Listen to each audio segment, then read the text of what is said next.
Hello students, आज हम हिंदी व्याकरण में अपना नया चैप्टर समास के विषय में पढ़ेंगे। सबसे पहले जानेंगे कि समास क्या होता है। समास शब्दों को संक्षिप्त कर लिखना समास कहलाता है। जैसे कि हम यहाँ पर पढ़ेंगे, राष्ट्र का पति राष्ट्रपति, घोड़े पर सवार घुड़सवार, लाल है जो किला लाल किला, देश के लिए भक्ति देशभक्ति। तो ये क्या है? शब्दों का संक्षिप्तीकरण क्या कहलाया? समास।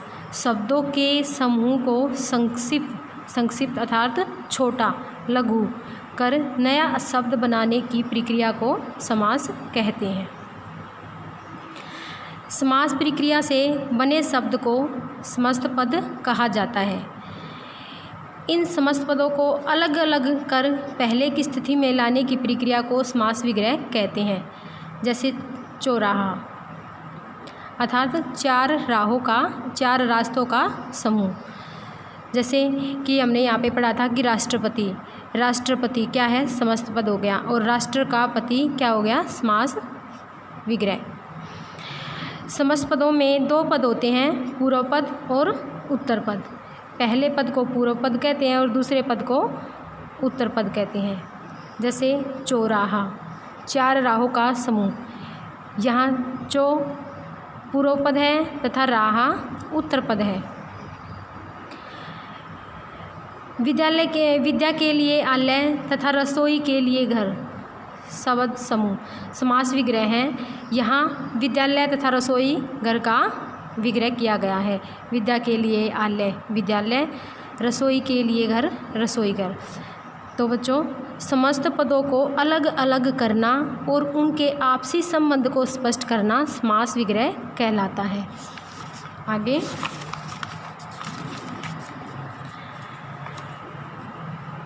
समास के निम्नलिखित 6 भेद होते हैं: तत्पुरुष समास, द्वंद्व समास, द्विगु समास, कर्मधारय समास, बहुब्रीहि समास और अव्ययी भाव समास।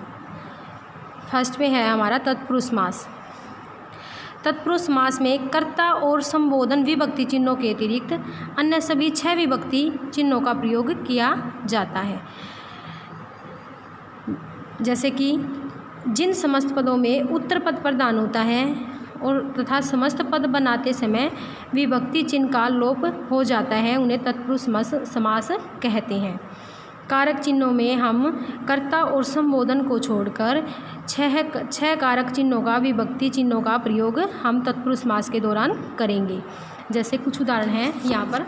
अकाल पीड़ित, अकाल से पीड़ित, तो अकाल से पीड़ित से लगाया तत्पुरुष समास। विद्यालय पुस्तकालय, पुस्तक के लिए आलय के लिए, दौड़ घोड़ों की दौड़। नेक्स्ट करेंगे हम द्वंद्व समास। द्वंद्व का अर्थ होता है मतभेद या लड़ाई। जहाँ पूर्व पद और उत्तर पद दोनों में मतभेद हो अर्थात दोनों एक दूसरे के विपरीत हों, वहाँ द्वंद्व समास होता है। और समस्त पदों का विग्रह करने पर और, एवं, अथवा, या लगते हैं। जैसे कि हम यहाँ पर पढ़ेंगे खट्टा मीठा, खट्टा और मीठा, भाई बहन, भाई और बहन, सुख दुख, सुख और दुख, दिन रात, दिन और रात। जिन समस्त पदों के दोनों पद प्रधान हो और दोनों एक दूसरे के विपरीत अर्थ देते हों और विग्रह करने पर और, एवं, अथवा, या आदि लगे, उन्हें द्वंद्व समास कहते हैं। नेक्स्ट द्विगु समास। द्विगु जैसे कि हमने यहाँ पर उदाहरण देखेंगे, चौमासा, त्रिनेत्र, नवरत्न, शताब्दी। तो यहाँ पर हमने देखा कि पूर्व पद संख्यावाची विशेषण है, जैसे 4, 3, 9, 100। तो जिन समस्त पदों में पूर्व पद संख्यावाची विशेषण हो और समस्त पद समूह का बोध कराए, उन्हें द्विगु समास कहते हैं।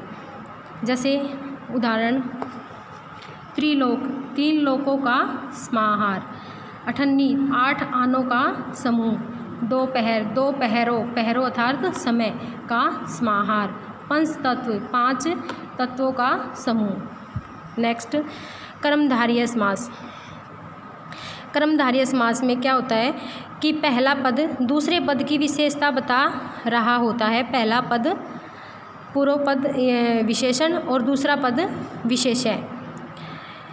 कर्मधारय समास में समस्त पदों का विग्रह करते समय रूपी, समान, जो आदि तुलनात्मक शब्दों का प्रयोग किया जाता है। जैसे मृग नयन, मृग के समान नयन। नील कमल, नील के समान कमल। महादेव, महान है जो देव। तो नयन किसके समान बताए गए हैं? मृग के समान। कमल कैसा है? नीला। देव कैसे हैं? महान। अग्नि कैसी है? क्रोध रूपी अग्नि। जिन समस्त पदों में पूर्व पद और उत्तर पद में विशेषण विशेष्य का संबंध हो उन्हें कर्मधारय समास कहते हैं। अब नेक्स्ट है बहुब्रीहि समास। बहुब्रीहि समास में क्या होता है कि जिन समस्त पदों का कोई भी पद प्रधान नहीं होता बल्कि वे किसी अन्य का बोध कराते हैं। बहुब्रीहि समास में न तो पूर्व पद प्रधान होता है और न ही उत्तर पद प्रधान होता है। दोनों पद मिलकर किसी तीसरे तरफ की ओर इशारा करते हैं, उन्हें बहुब्रीहि समास कहते हैं। जैसे यहाँ पर पढ़ेंगे पीताम्बर, पीला है जो अंबर। यहाँ पर अंबर कैसे हैं? पीले। यहाँ वस्त्र है, अंबर किसके लिए है का पर्यायवाची?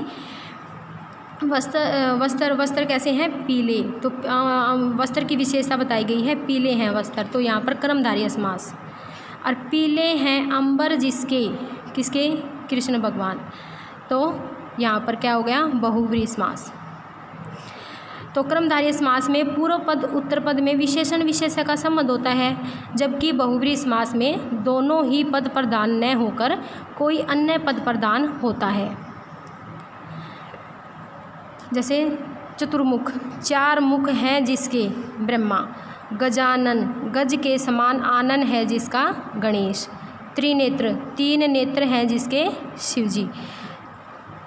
आगे पढ़ेंगे बच्चों। लास्ट अव्ययी भाव समास। अव्ययी भाव समास में क्या होता है कि जिन समस्त पदों में पूर्व पद अव्यय हो तथा उनके योग से समस्त पद भी अव्यय बन जाए उन्हें अव्ययी भाव समास कहते हैं। अर्थात ऐसे भी बोल सकते हैं कि जिन शब्दों के प्रारंभ में उपसर्ग जुड़े हों उन्हें अव्ययी भाव समास कहते हैं। जैसे यथाशक्ति, शक्ति क्या है? मूल शब्द। उसके सामने हमने क्या आगे क्या लगाया? यथा। यथा क्या है? उपसर्ग। और दिन, प्रतिदिन, दिन क्या है? मूल शब्द और दिन में हमने प्रति उपसर्ग जोड़ दिया। पेट, भर पेट, पेट क्या है? मूल शब्द और उसमें भर उपसर्ग को जोड़ दिया। तो बच्चों आज की क्लास बस इतनी ही। धन्यवाद।